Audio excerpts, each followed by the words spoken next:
Yo, what's going on, guys? TG here, back with another video. Today I want to go over the risks of selling covered calls. Now, normally you always hear me preaching how safe covered calls are and how it's like one of the best strategies you can do, but there is also some downside to selling covered calls, and I've kind of unfortunately got myself in the perfect position for the risk of this, covered call. So let's go over what happened. So basically, I wrote covered calls on Ameren stock. Okay, and I wrote it obviously a while before it had this insane run up, literally last Thursday. So as you can see, Ameren was just trading sideways for so long, not doing anything at all. So I went ahead and sold a 450 call for next week. Well, a day after I sold it, it went up to 446. I was like, oh shoot. Next day, up to 5, and then it goes back down like, oh, maybe I'll be good. And then for this past 2 days, it has just absolutely flown and has gone up, as you can see, 30% since then. So I lose the stock at 4.5, and it's 544 already. So, I mean, as you guys can see, I'm down 1,800 on this covered call. Now, that basically means I could have gotten an extra $1,800 had I not written this covered call. So I got $147. I could have got $1,953 for the covered call had I written it now. So unfortunately on Ameren, as you guys can see, on Ameren stock, it says I'm actually up $70, but this is actually inaccurate because I'm not getting this for a whole dollar lower, and I have 2,100 shares. So I'm actually down about $2,000 exactly on Ameren. So, these are the risks of covered calls. If you're not expecting a 30% week and you write a covered call, you're kind of screwed. So, just be cognizant of that and realize there's obviously risk in everything you do. Now, I'm not losing money. I'm just losing out on money. But because I wrote it under the strike price in which I bought these shares originally, I'm losing money. So if that kind of makes sense, you're basically losing out on profits. And when you're losing out on profits, sometimes it can be significant. Like $2,000 is a significant amount of money. Could have really helped my account out.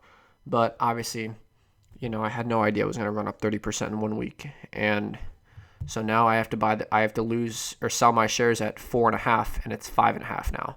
So I miss an entire dollar of appreciation, but I got 7 cents. So I'm really missing out on 93 cents of appreciation. So, and who knows, it could keep going higher. It hasn't stopped yet. So we'll see what happens.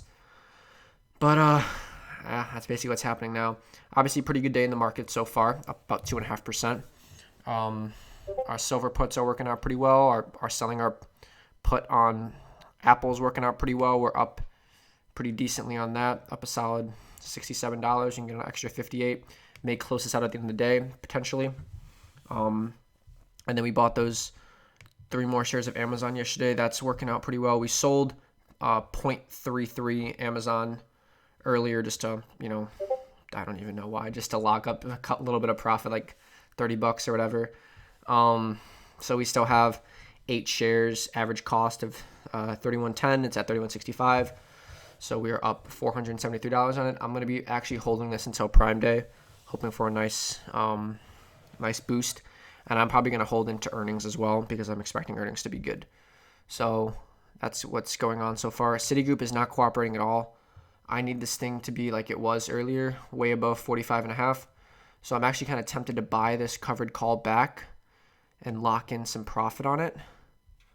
I would lock in $68 of profit, and then I could try and hope it goes up to 45 and just sell it immediately at 45, or I could, hold on to it and risk that it goes down, or, hopefully it'll go up. So I don't know. I might just hold on to it. I don't want to have to spend any money buying anything back. When there's a possibility I am able to lose it at 45. So we'll see about that. We'll see what happens. But as you guys can see, the stocks are doing pretty good today. Amazon 31.71, Apple 114.66. Things are cooperating pretty well. We just need to see to cooperate a little bit more, and we'll be doing good. But guys, yeah, that's the risk of covered calls. As you can see, I always write covered calls on Apple every week, and we're making some good money on this. We're up $75 on this one, so already up 50% on this covered call. And I apologize for those annoying sounds in Discord. Let me turn that off. My bad, guys. I thought I closed that. And then I also sold a 115 covered call, and we are up $77 on that. So we'll see what happens. I'm letting Theta do its business, and hopefully we'll maybe even be able to close this out. Sometime later today, if we can lock in a nice like $100 on each, pull the plug right there and take our profits, and then wait for another up day to resell it for next week. Which actually I might think about doing. I might think about reselling for next week. But that is when the Apple iPhone announcement potentially is, with their big event that's going on next Tuesday, I believe.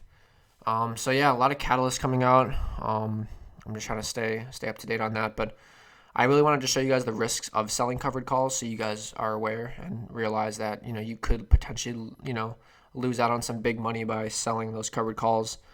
But that's like the only downside. I still think selling covered calls is the safest strategy there is, or actually selling puts is probably the safest strategy, but covered calls is a great one as well, to make some nice premium every week. So hope that helped out. Hope that guy gave you guys some, transparency and clearance when it comes to, what happens when you sell covered calls. And it's not just all sunshine and rainbows. Obviously, sometimes it doesn't work out in your favor and you get caught $2,000 in the hole. But,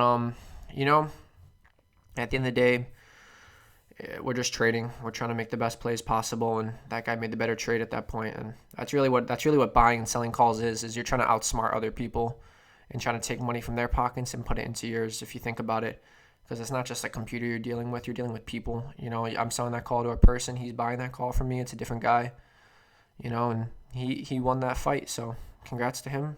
But majority of the time I'm going to win on these covered calls, and that's why, as you guys can see, in the past month we've been doing pretty well with it. About 14%, about almost $7,500 worth of profit from it. But yeah, I just want to show you guys that and just show you guys like, hey, you can lose out on covered calls. You can lose out and cap your gains. But overall, it's still a great strategy, and is probably my favorite strategy in the world to do is selling calls or selling puts. So hope that helped out. Hope that guy showed you a little bit about it. And, I'll catch you guys in the next video. I hope you guys enjoyed. If you did, remember to like and subscribe, and let me know if you guys sell calls or sell puts, or if you're the ones that buy calls and puts. I'd love to know. Anyways, guys, have a wonderful day. Thank you so much for 500 subs. I'm going to be doing a giveaway, actually, that I'll cash app you guys. Who's ever subscriber, obviously they're entered to win, and we'll put it into a random number generator, and whoever wins, I'll DM you. Don't DM me, because someone can just make the same name and DM me. And I'll DM the winner, and I'll be like, hey, man, just send me your Cash App over. And I'll cash up you guys $50 for 500 subs. So thank you guys so much, and I'll see you in the next video. Take it easy, guys. Bye.